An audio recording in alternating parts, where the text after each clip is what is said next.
Hello friends, welcome to my channel Govind academy. दोस्तों, आज के इस वीडियो में मैं बताने वाला हूं क्लास 9th एक्सरसाइज 1.6। तो दोस्तों, क्लास 9th एक्सरसाइज 1.6 को इस एक्सरसाइज में हम क्वेश्चन बताने से पहले कुछ बेसिक चीज बताते हैं जो कि आप समझ लेंगे तो बहुत आसानी से 1.6 बन जाएगा। तो देखिए, फर्स्ट जो इसका फॉर्मूला है वो है, अगर रहेगा a के पावर m रहेगा और इंटू में रहेगा, यानी कि गुना में रहेगा a के पावर m रहेगा और यहाँ पे इंटू में रहेगा a के पावर n। तो ये हो जाएगा। देखिए, जब बेस दोनों सेम रहेगा और पावर अलग अलग रहेगा तो बेस वैसे ही रह जाएगा और पावर प्लस हो जाएगा, यानी कि m प्लस n हो जाएगा। तो ये पहला फार्मूला हो गया। दूसरा फार्मूला है इसी का, यहाँ तो बेस सेम था, अब क्या होगा कि बेस अलग अलग होगा, पावर सेम रहेगा, यानी कि a के पावर m रहेगा और b के पावर m रहेगा, इंटू बीच में है। तो यहाँ पे हो जाएगा a और b, b का पावर कितना हो जाएगा, m हो जाएगा। ये आपका। देखिए, अब तीसरा फार्मूला है a के पावर m और इसका ब्रैकेट के बाहर में हो जाएगा n। तो इसका जो बनेगा वो होगा a के पावर m इंटू n, मतलब ये दोनों क्या है, मल्टीप्लाई में है। ठीक। 4 नंबर फार्मूला है कि a के पावर m रहेगा, ठीक, और यहाँ पे होगा a के पावर n रहेगा, दोनों बेस सेम है। तो बट्टा में अगर रहेगा तो ये जब ऊपर जाएगा तो क्या हो जाएगा कि ये आपका हो जाएगा a के पावर m माइनस हो जाएगा n। जब ये ऊपर जाएगा तो पावर माइनस हो जाएगा अगर बेस सेम रहने पर। तो बेस जो सेम रहेगा तो क्या होगा, पावर माइनस हो जाएगा, मतलब a के पावर m माइनस n हो जाएगा। ठीक। तो उम्मीद करते हैं कि ये जो फॉर्मूला है वो आपको समझ में आया होगा। जहाँ पे होगा कि m ग्रेटर देन n होगा, यानी कि m बड़ा होगा कहाँ से, तो n से बड़ा होगा। तो दोस्तों, ये फॉर्मूला आप समझ गए होंगे और ये आपका बेसिक फॉर्मूला है। अगर आप बेसिक समझ जाएंगे तो ये इस एक्सरसाइज में बहुत आसानी से आप बना सकते हैं। तो अब आते हैं एक्सरसाइज 1.6 के क्वेश्चन की तरफ। तो अब आते हैं क्वेश्चन नंबर 1 की तरफ, मतलब एक्सरसाइज 1.1 के क्वेश्चन नंबर 1 की तरफ। तो क्वेश्चन नंबर 1 में है कि 64 और 64 का पावर है 1/2, मतलब हाफ है। तो देखिए, यहाँ पे हम एक और तरीका से लिखेंगे कि 8 का स्क्वायर, यानी कि 8 का जो स्क्वायर होता है, यानी कि क्या होता है, 8 इंटू 8, ये कितना होता है, 64 होता है ना। 64 को हम 8 का स्क्वायर और इसको ब्रैकेट में 1/2 लिख सकते हैं, आराम से लिख सकते हैं। जब हम इसको लिखेंगे तो देखिए यहाँ पे क्या हो गया, 8 और 2 और इंटू में हो जाएगा क्या, 1/2। यहाँ से पावर कैंसिल हो जाएगा तो आंसर आपका क्या हो गया, 8 आंसर हो जाएगा। ये क्या होगा, 8 आंसर। कैसे, तो देखिए 8 का स्क्वायर हो गया, मतलब 8 का स्क्वायर हो गया और इंटू 1/2 हो गया। ठीक है। तो 1/2 हुआ तो देखिए पावर क्या, देखिए बेस तो है। अब देखिए, जब अगर रहेगा a के पावर m रहेगा, ठीक, और इसका पावर n रहता है तो क्या होता है, अभी ना बताए हैं कि a के पावर m रहेगा, उसका पावर n रहेगा, तो क्या होता है, a के पावर m इंटू n रहेगा, m इंटू n होगा, या होगा क्या, a के पावर m रहेगा या 1/, यहाँ पे अगर रहेगा 1/n होगा, 1/n होगा, क्या होगा, a के पावर m इंटू 1/n। यह तो फॉर्मूला यहाँ पे लगा है। तो चलिए, तो क्वेश्चन नंबर 1 का 1 हो गया सोल्व। अब आते हैं क्वेश्चन नंबर 2 की तरफ। तो क्वेश्चन नंबर 2 है कि 32 के पावर 1/5। अब देखिए, यहां से हम क्या करेंगे कि 2 के पावर अगर हम 5 लेते हैं तो कितना होता है, देखिए 2 के पावर 5, यानी कि क्या हो गया, 2 इंटू 2 इंटू 2 इंटू 2 इंटू 2। देखिए 2 दूना 4, 4 दूना 8, 8 दूना 16, 16 दूना 32, मतलब 32। और इसको हम लिख सकते हैं, 2 के पावर 5 लिख सकते हैं। तो वही हम लिखेंगे 2 के पावर 5 और इसका पावर कितना हो गया, 1/5 हो गया। अब देखिए, अब हम क्या करेंगे, a के पावर m इंटू हो गया a के पावर 1/n के रूप में आ गया। तो अब हम क्या करेंगे, 2 के पावर 5 इंटू कितना हो गया, 1/5 हो गया। देखिए 5 से 5 कैंसिल हो गया, तो आंसर क्या हो गया, 2 आपका आंसर हो गया। ये तो आपका आंसर है, इतना आसान है। तो आप आसानी तरीका से आप बना सकते हैं। अब देखते हैं क्वेश्चन नंबर 3 की तरफ। और क्वेश्चन नंबर 3 में 125 के पावर 1/3। अब देखिए ये तो 125 है, चलिए ठीक है। अब हम इसको कितना का पावर करेंगे या कैसे बनाएंगे, तो वो तो आसान था, समझ गए। लेकिन इसको कैसे समझेंगे, तो यहाँ पे देखिए 5 से लगाएंगे तो कितना हो गया 25 हो जाएगा। फिर 5 से लगाएंगे तो कितना बार में कटेगा 5, मतलब इसका अभाज्य गुणनखंड जो लिखेंगे 5 गुने 5 गुने 5, मतलब 50 25 25 25 125, मतलब इसको हम लिख सकते हैं 5 के पावर 3, आराम से लिख सकते हैं। इतना बराबर इतना आ गया। तो देखिए यहाँ पे हम लिखेंगे क्या कि 5 के पावर 3 और इसके बट्टा में कितना हो गया 1/3। अब हम लिखेंगे 5 के पावर 3 इंटू कितना हो गया 1/3। अब देखिए 3 से 3 कैंसिल हो गया। अब ये जो कैंसिल हो गया तो आंसर कितना बचा 5। कैसे, तो देखिए यहाँ पे 5 के पावर 1 हो गया और 5 के पावर 1 बराबर 5 हो गया। यही तो आंसर है। तो ये आपका आंसर हो गया।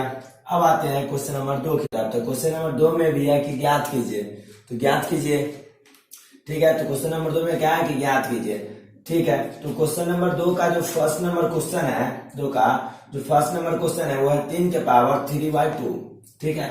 इसको हम कैसे बनाएंगे, तो 3 के पावर, ये 9 है, 9 को हम लिख सकते हैं 3 के पावर 2 और इसका पावर लिख सकते हैं 3/2 लिख सकते हैं, आप कुछ लिख सकते हैं, क्योंकि जब हम गुना करेंगे ना तो इतना ही आएगा। चलिए अब इसको बनाते आगे। हो गया क्या 3 और 3 के पावर कितना हो गया 2, इंटू में मल्टीप्लाई कर देंगे पावर 3 बटा कितना हो जाएगा 2। अब देखिए ये 2 से 2 कैंसिल हो गया, आंसर क्या आ रहा 3 के पावर हो गया 3। देखिए या तो आप आंसर यहीं पे छोड़ दीजिए, या अगर इसको गुना करना चाहते तो इसको और गुना कर दीजिए। तो देखिए 3 का पावर 3 यानी कि क्या आ रहा है 3 गुने 3 गुने 3 आ गया। तो देखिए इसको आप लिखिएगा 3 तिया 9, 9 तिया, देखिए 3 तिया 9 हो गया, 9 तिया कितना हो गया 27 हो गया। तो ये आंसर आपका 27 होगा, ठीक। तो देखिए इसका आंसर कितना हो गया 27 हो गया। चलिए अब यहाँ पे आते हैं क्वेश्चन नंबर 2 की तरफ। तो क्वेश्चन नंबर 2 है कि 32 के पावर 2/5। 32 के पावर कितना होगा 2/5। इसको कैसे बनाएंगे, तो देखिए 32 थोड़ा देर पहले हम बनाए हैं कि 32 के पावर वाला, इसको हम बनाएंगे 2 के पावर कितना बनाएंगे 5, 2 के पावर 5 बराबर 32 हो गया। इसको फिर ब्रैकेट ले लेंगे और 2 बटा कितना लिख देंगे 5 लिख देंगे, कोई दिक्कत नहीं है। उसके बाद पावर क्या करेंगे गुना कर देंगे पावर। तो देखिए 2 के पावर 5 और गुना हो गया मल्टीप्लाई, पॉइंट हो गया, पॉइंट नहीं मतलब मल्टीप्लाई का साइन हो गया और 5 हो गया। देखिए ये 5 से 5 कैंसिल हो गया, मतलब आंसर क्या आ गया 2 के पावर 2 हो गया। और 2 के पावर 2 बराबर आप जानते हैं कि 2 गुने 2 होता है, और ये आंसर आपका हो गया 4। तो 2 आपका कंप्लीट हो गया। अब आते हैं क्वेश्चन नंबर 3 के। दोस्तों अब आते हैं क्वेश्चन नंबर दूसरा का तीसरा। तो क्वेश्चन नंबर दूसरा का तीसरा कैसे बनाएंगे, तो देखिए 16 का पहले क्या करेंगे अभाज्य गुणनखंड करेंगे साइड में। 16 का अभाज्य गुणनखंड तो 2 से लगाएंगे तो 8 हो गया, फिर 2 से लगाएंगे 4 हो गया, फिर 2 से लगाएंगे तो 2 हो गया। मतलब 2 गुने 2 गुने 2 गुने 2 और ये कितना हो गया 2 दूना 4, 4 दूना 8, 8 दूना 16 हो गया। ये पूरा आ रहा है 16। तो हम इसको हम लिख सकते हैं 2 के पावर 4, आराम से लिख सकते हैं। तो यहाँ पे लिखेंगे क्या कि 2 के पावर 4 और इसका पावर कितना हो गया बराबर में, इसका पावर कहाँ जाएगा तो 3 बटा कितना हो गया 4। अब पावर गुना कर देंगे तो 2 के पावर कितना हो गया 4 इंटू कितना हो गया 3 बटा 4 हो गया। पावर 4 से 4 कैंसिल हो गया, 4 से 4 जब कैंसिल हो जाएगा तो बचेगा कितना 2 के पावर कितना बचेगा 3, और 2 के पावर 3 बराबर आप जानते हैं कि 2 के पावर 3 2 गुने 2 गुने 2 लिख सकते हैं, 2 दूना 4 दूना 8 हो गया। तो ये आंसर क्या हो गया आपका 8। चलिए तो दूसरा का तीसरा कंप्लीट हो गया, इसका आंसर हो गया कितना 8 हो गया। ये तो आपका आंसर हो गया। तो अब आते हैं क्वेश्चन नंबर 4 की तरफ। तो क्वेश्चन नंबर जो 4 है वो हम इसको हम लिख सकते हैं 5 के पावर 3। 5 के पावर यहाँ पे कितना लिखेंगे 3, और इसका पावर क्या हो गया कि -1 बाई कितना लिखेंगे 3 लिखेंगे, कोई दिक्कत नहीं है। और ये जो फार्मूला और ये क्वेश्चन जो बनाएंगे तो ये इस फार्मूला में बना रहे हैं। देखिए इसके बाद कितना हो गया 5 के पावर कितना हो गया 3 इंटू कितना हो गया -1/3 हो गया।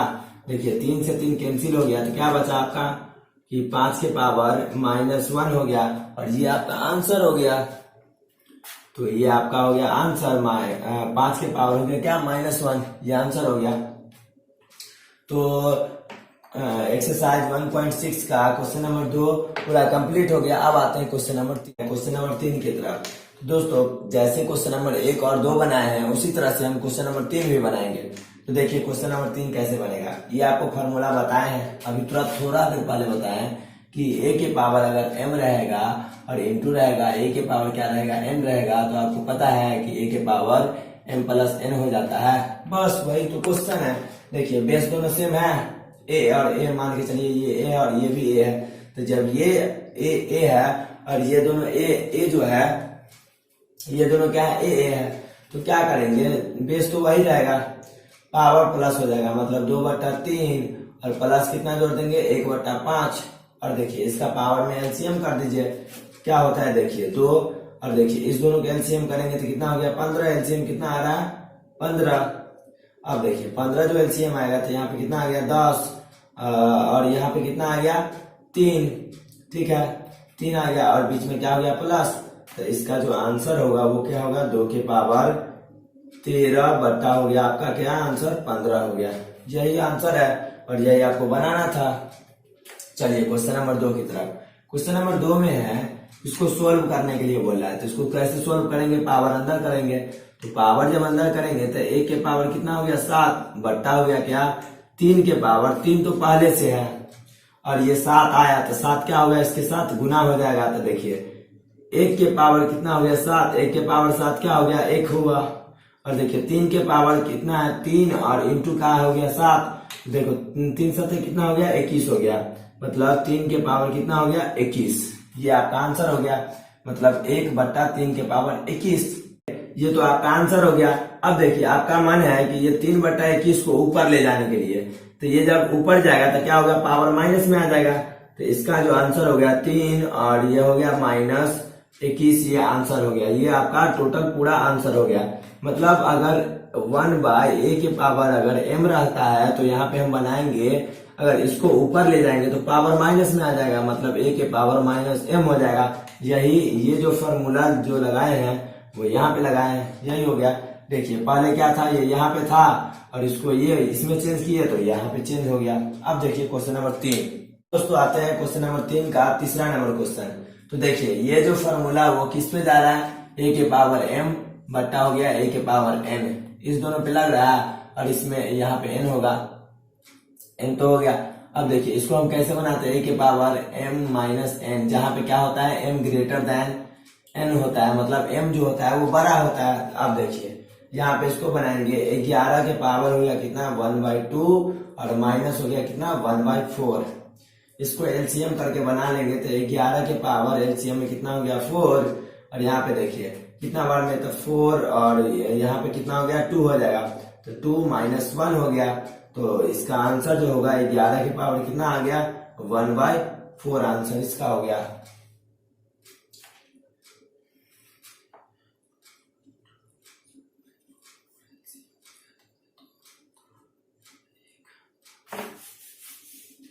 अब आते हैं दोस्तों क्वेश्चन नंबर 4 की तरफ। तो क्वेश्चन नंबर 4 में है कि a के पावर m इंटू हो गया b के पावर m है। पावर जब सेम रहता है तो क्या करते हैं बेस को गुना कर देते हैं। देखिए तो ये दोनों अलग अलग है, पावर सेम है तो देखिए 7 8 56 हो गया। तो इसका आंसर लिखेंगे 56 और पावर में वही रह जाएगा। मतलब अगर बेस सेम रहेगा पावर अलग अलग रहेगा तो ये फॉर्मूला लगा देंगे। अगर पावर सेम रहेगा, पावर अगर सेम रहता है तो बेस के लिए इसका फॉर्मूला लगाएंगे, मतलब a b इसका पावर हो गया।